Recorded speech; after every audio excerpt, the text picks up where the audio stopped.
दोस्तों, जैसा कि हम सब जानते हैं कि अभी कालखंड का चौथा युग यानी कलयुग चल रहा है, जिसे हिंदू शास्त्रों में सबसे श्रापित योग बताया गया है। ऐसा माना जाता है कि कलयुग जैसे जैसे अपने चरम पर पहुंचेगा, वैसे वैसे धरती से धर्म का नाश होने लगेगा और कलयुग के अंत में भगवान विष्णु कल की अवतार लेकर पुनः धरती लोक पर धर्म की स्थापना करेंगे।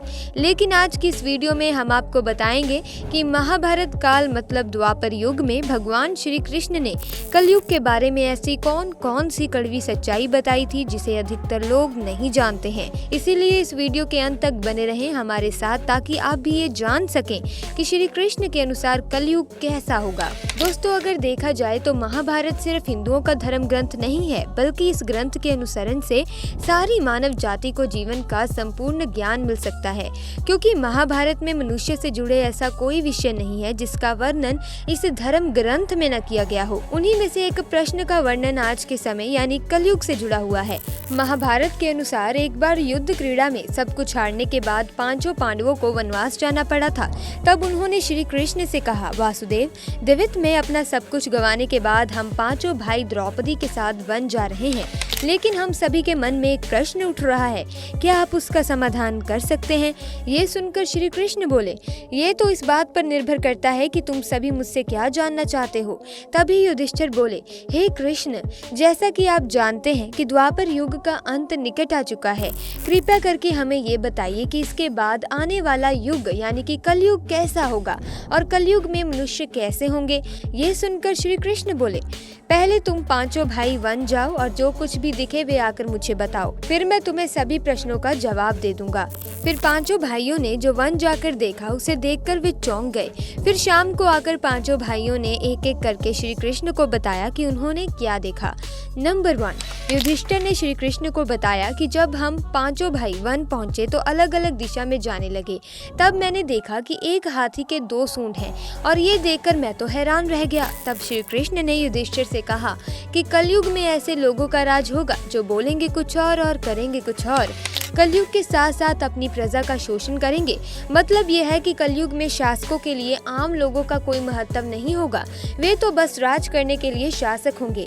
नंबर 2, अर्जुन ने बताया कि मैंने एक पक्षी को देखा जिसके पंखों पर वेद की रचाएं लिखी हुई थी।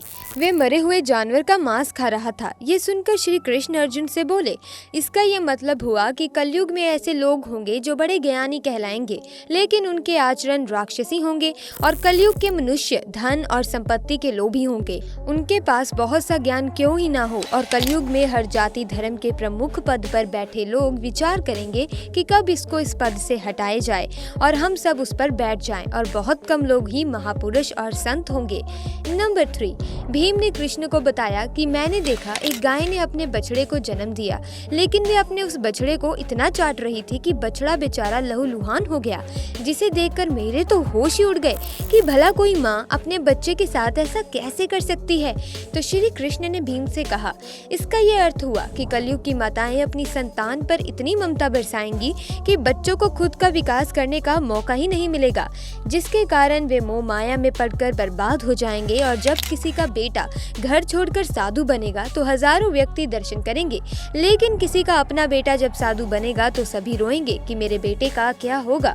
इतनी ममता होगी कि उसे मोह माया और परिवार में ही वे बंद कर रह जाएगा और उसका जीवन खत्म हो जाएगा। नंबर 4, उसके बाद सहदेव ने बताया कि मैंने वन में देखा कि एक जगह 6-7 कुएं हैं और आसपास के कुओं में पानी है, लेकिन बीच वाला कुआं काफी गहरा है, फिर भी उसमें पानी नहीं है। ये देखकर मुझे बड़ा अजीब लगा कि ऐसा कैसे हो सकता है। ये जानकर भगवान श्री कृष्ण सहदेव से बोले, इसका ये अर्थ हुआ कि कलयुग में पैसे वाले लोग अपने बेटे बेटी की शादी में या आलीशान घर बनाने में लाखों करोड़ों रुपए खर्च कर देंगे, लेकिन उसके पड़ोस में या उसका कोई भूख से मर रहा होगा तो वे उसकी कोई मदद नहीं करेंगे। और कलयुग में मनुष्य मांस, मदिरा, भक्षण, सुंदरता और व्यसन में पैसे उड़ा देंगे, लेकिन किसी के 2 आंसू पूंछने में उन्हें कोई रुचि नहीं होगी। इसका ये मतलब हुआ कि कलयुग में अन्न के भंडार होंगे, लेकिन लोग भूख से मरेंगे। सामने महलों में ऐशो आराम चल रहे होंगे, लेकिन पास की झोपड़ी में आदमी भूखा रहेगा। नंबर 5, फिर नुकुल ने श्री कृष्ण से कहा, मैंने देखा कि एक पहाड़ के ऊपर से बड़ा सा पत्थर लुढ़क कर सभी बड़े बड़े पेड़ों को नीचे गिरा देता है। फिर अंत में एक छोटे से पौधे से टकराने से वे रुक गया।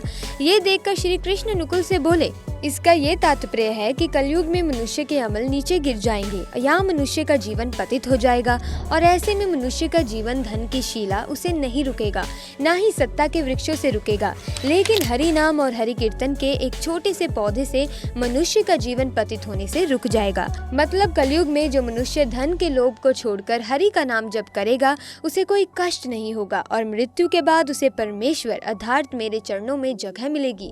तो दोस्तों वाकई में श्री कृष्ण की ये सभी बातें सही साबित हो रही हैं। दोस्तों मैं उम्मीद करती हूँ कि आपको ये जानकारी अच्छी लगी होगी। इस वीडियो को लाइक करें और कमेंट करके ज़रूर बताएं और हमारे चैनल को सब्सक्राइब ज़रूर करें। इस वीडियो को अंत तक देखने के लिए आपका तहे दिल से धन्यवाद। मिलेंगे अगली वीडियो में नए टॉपिक के साथ।